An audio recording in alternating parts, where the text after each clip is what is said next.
युद्ध शुरू होने से पहले अर्जुन और उनके मार्गदर्शक और सारथी कृष्ण के बीच जो वार्तालाप हुए थे उसी को चित्र और शब्दों से आप सभी के सामने प्रस्तुत करने की एक कोशिश। अर्जुन कहते हैं, इसका अर्थ है कि आत्मा जब एक शरीर को छोड़कर जाती है तो साथ में जीवात्मा को भी ले जाती है। कृष्ण कहते हैं, नहीं अर्जुन, ये व्याख्या इतनी सरल नहीं है। देखो, जैसे समुद्र के अंदर जल की एक बूंद समुद्र से अलग नहीं है, उसी महासागर का एक हिस्सा है। वो बूंद अपने आप सागर से बाहर नहीं जाती। हाँ, कोई उस जल की बूंद को एक बर्तन में भर के ले जाए तो वो समुद्र से अलग दिखाई देती है। इसी प्रकार सूक्ष्म शरीर रूपी जीवात्मा उस आत्म ज्योत के टुकड़े को अपने अंदर रखकर अपने साथ ले जाता है।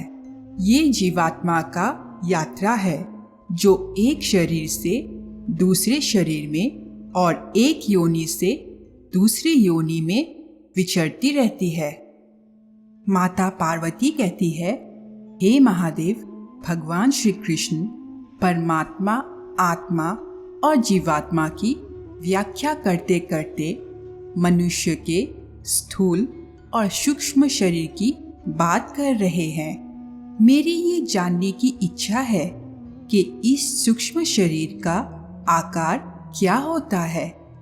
महादेव कहते हैं, देवी, सूक्ष्म शरीर का आकार प्राणी के बाहरी स्थूल शरीर जैसा ही होता है, परंतु वो बहुत छोटा होता है, अति लघु और इतना सूक्ष्म होता है कि साधारण मानवीय चक्षुओं से दिखाई नहीं देता। माता पार्वती कहती है, प्रभु, भले ही छोटा है पर है तो शरीर, फिर क्यों नहीं दिखाई देता। महादेव कहते हैं, क्योंकि उस शरीर में पृथ्वी और जल जैसे स्थूल तत्व नहीं होते, इसीलिए स्थूल चक्षुओं को वो दिखाई नहीं देता।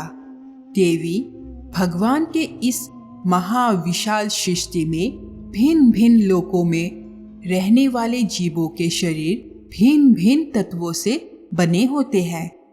माता पार्वती कहती है, भगवान, मानव शरीर 5 तत्व से बना है, परंतु उसके अंदर सूक्ष्म शरीर एक ही होता है।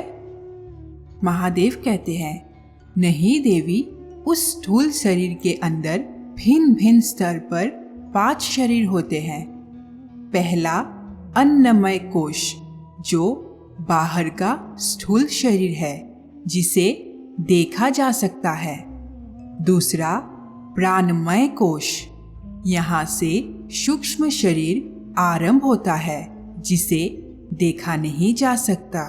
ये प्राण शक्ति का केंद्र होता है। तीसरा मनोमय कोश, ये शरीर प्राणमय कोश से भी अधिक सूक्ष्म होता है। ये मन के विचारों से बना होता है, इसीलिए सूक्ष्म होता है, अर्थात साधारण नेत्रों के दृष्टि द्वारा इससे देखा नहीं जा सकता, परंतु जो ज्ञानी सिद्धियां प्राप्त करते हैं वो इससे देख सकते हैं। मनोमय कोश के बाद जो चौथा शरीर है उसे विज्ञानमय कोश कहते हैं। इसमें प्राणी का सारा ज्ञान समाहित होता है। पांचवा आनंदमय कोश है। ये शरीर अति सूक्ष्म है और इसी में आत्मा का निवास है। माता पार्वती कहती है, परंतु इन शरीरों में से कौन सा कोश अथवा कौन सा शरीर जीवात्मा के साथ जाता है। महादेव कहते हैं, देवी, मृत्यु के पश्चात जीवात्मा मनोमय कोश को धारण करके आगे जाता है। इस सूक्ष्म शरीर में उसके साथ पुराने जन्म के संस्कार, उसकी भले बुरे वृत्तियां, उसके पापों और पुण्य के हिसाब इस प्रकार उसके साथ जाते हैं जैसे वायु अपने साथ फूलों की सुगंध लेके जाती है।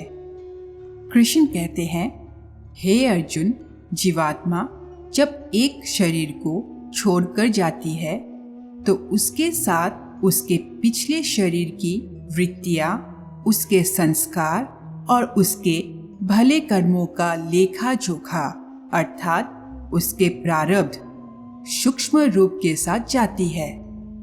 महादेव कहते हैं, वाह प्रभु वाह।